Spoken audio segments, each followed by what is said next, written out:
If you have low porosity hair and it's not growing, the problem is not your hair type and it is not products. In fact, some of the hair growth advice you are following, it's actually blocking your hair growth. So that's why in today's video, I will show you exactly what to do in order to grow your low porosity hair. Have you ever applied a product on your hair, be it a leave-in conditioner, a deep conditioner, a hair oil, or simply just water, and the product just sits on your hair? Like it feels like your hair and the product are repelling each other. If this happens to you, it means that you have low porosity hair, because the problem with low porosity hair is that the cuticles are tightly packed, so it is so close to the point that it is difficult for products to penetrate the hair shaft. And that is why simply following random tips or hacks will not work if you have low porosity hair.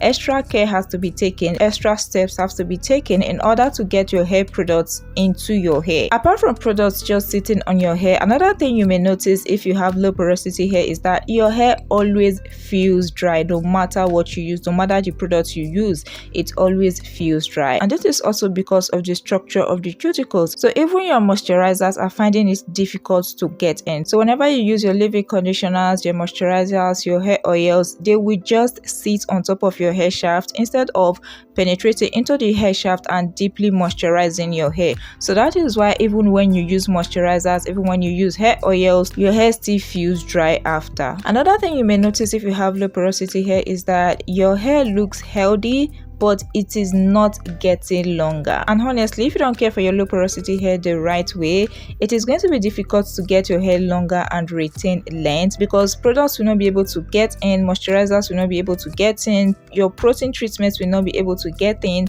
So all the nourishment, all the supplements, everything your hair needs, it will not be able to get it. And if it's not able to do this, instead of retaining length, it's going to break off. So that is why you may notice that your hair may look healthy, but it is still not getting longer. So if you have low porosity hair, you have to understand that the problem is not more products. Simply looking for other products, extra oils, conditioners, shampoos is not going to fix this. You don't need more products. You need the right system, the right structure, the right routine in order to care for your low porosity hair. You can even do that with the current products you currently have, and that is what I'm going to be sharing with you in today's video. And some people believe that low porosity hair is actually stubborn, and I want you to get this out of your head if you believed it initially, because with the right care, your low porosity hair can actually flourish. In fact, low porosity hair is kind of protective in a way, because once the product gets into your hair, they stay in, and this is because of how close the cuticles are. So the way the cuticles are makes it difficult for products to penetrate into your hair shaft and get out of your hair shaft. So if you can get products to get in, they will stay in, because it will not be easy for the products to get out. So if you can learn the hack, if you can learn the tips, if you can follow what I'm going to be sharing with you guys in today's video, you will be able to get your products in, and the products will stay in your hair shaft. And instead of your low porosity hair working against you, you are going to get it to work for you. So moving on, the first tip I want to share with you guys is to use heat. Heat is very, very important when it comes to low porosity hair, when it comes to opening up the pores, the cuticles, and all of that, because what heat does is to open up the cuticles, and this allow products to penetrate better into your hair shaft. So you can use heat, for example, when you are deep conditioning. So after you apply a deep conditioner on your hair, instead of just leaving it on like that, you can use a plastic cap to cover your hair. This creates a warm environment for your hair and makes the product penetrate better, makes the deep conditioner penetrate better. Another way you can open up your hair pores to allow products to penetrate better is by using steam. In fact, using steam is one of the best and easiest way to get your low porosity hair to open up to absorb products. So if you have not been doing this, try it, sis, and you will see the difference. Another very easy way you can get your low porosity hair to absorb products very easily is by using warm water. So instead of using normal cold water whenever you are carrying a routine on your hair, you can use warm water instead. This is also basically going to open your hair pores in order for it to easily easily absorb more products. So basically just use heat. As long as you can get your hair strands to be warm to an extent, you'll be able to get it to absorb products more easily. Another hack for low porosity hair is to use lightweight products or water-based products. So because the cuticles are tightly packed, if you use heavy products, it's going to be hard for those products to penetrate into your hair shaft. So they are just going to sit on top of your hair shaft. But if you want the products to easily penetrate, then use more of lightweight or water-based products. Because since this type of products are light, it will be more easy for them to penetrate your hair shaft. Another thing you want to do if you have low porosity hair is to moisturize and seal. Now, some people make the mistake of using just oils on their low porosity hair, and this is actually very wrong. In fact, you are damaging your hair by doing this because you are actually locking out moisture from your hair.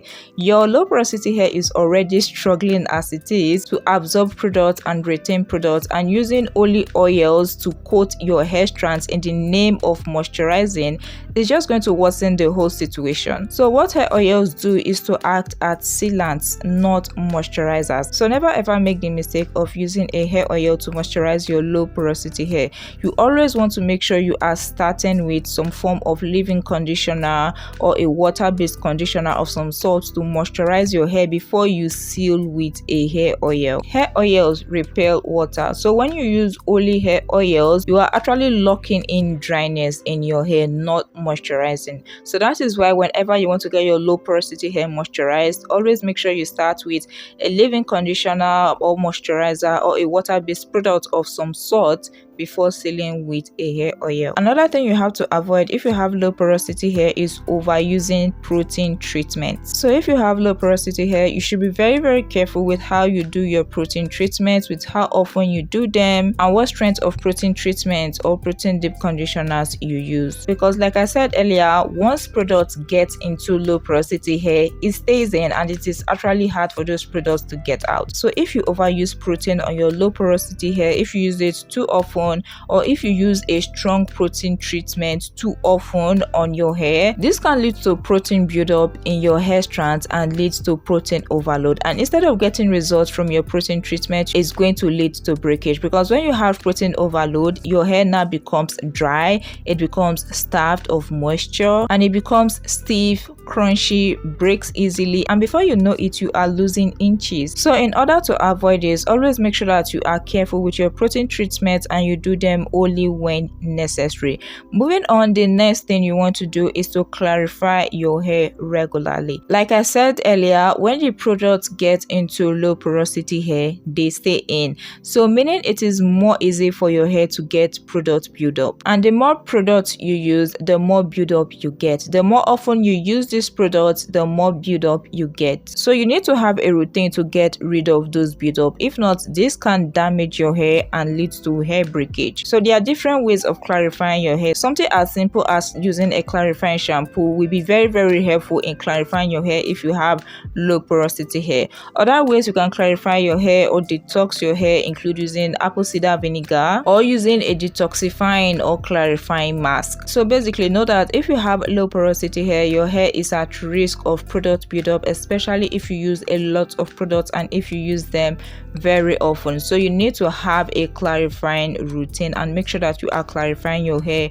regularly. Moving on, the next tip I have for you if you have low porosity hair is low manipulation. Now, this is not restricted to even just low porosity hair. Whether you have low porosity hair, high porosity hair, medium porosity hair, low manipulation is key, because even if you have very healthy hair, your porosity is on point and everything is on point, and you manipulate your hair excessively, you are still not going to get results from your routines and you are not going to retain length. So make sure that you are manipulating your hair only when necessary. Limit the combing, limit the styling, limit touching your hair except when necessary. And one of the best ways to implement low manipulation is protective styling. Simply tucking your ends away in protective styles will do your hair and you a lot of good. So from everything I've said in the video, from the features I've given about low porosity hair, how low porosity hair reacts to products, or from other things you may have experienced, do you guys think you have low porosity hair? If you think you have low porosity hair or you have the features I have mentioned in this video, please just comment low porosity down in the comment section down below. And also guys, if you know that your goal for 2026 is to get your hair longer, healthier and thicker, and you want the simplest and easiest routine in order to get this, like you want a step-by-step guide that is already done, what you will do on each and every day, on the first day, second day, third day, including the products you have to use. Like you don't have to stress yourself, you just have to follow the plan, follow the guide, and you will get your results. Then you need to get the ultimate hair growth guide. This is my hair growth ebook. This ebook has helped so many women, like I am so touched. Maybe one of these days I'll drop the reviews I have been getting from those that have used them, so that you guys can see for yourself. Okay, so if you know you want to get this, if you know you want to get the ultimate hair growth guide, it is linked down in the description box below, so you can get your copy now. Okay, so guys, that is it for how to grow low porosity hair. So if you have low porosity hair, it is not an excuse not to get your hair longer or healthier, because whether your hair is high porosity or low porosity, you can definitely get your hair longer and healthier with the right routine and with the right structure. So guys, that is it for today's video. I hope you enjoyed it, and if you did, please don't forget to give it a big thumbs up. If you are new here and you aren't subscribed, please consider subscribing to join the family, and don't forget to turn on the post notification bell so that you'll be the first to get notified whenever I upload a new video. Okay, so guys, that is it for today's video. Thank you so much for watching, and I'll see you in my next video. Bye.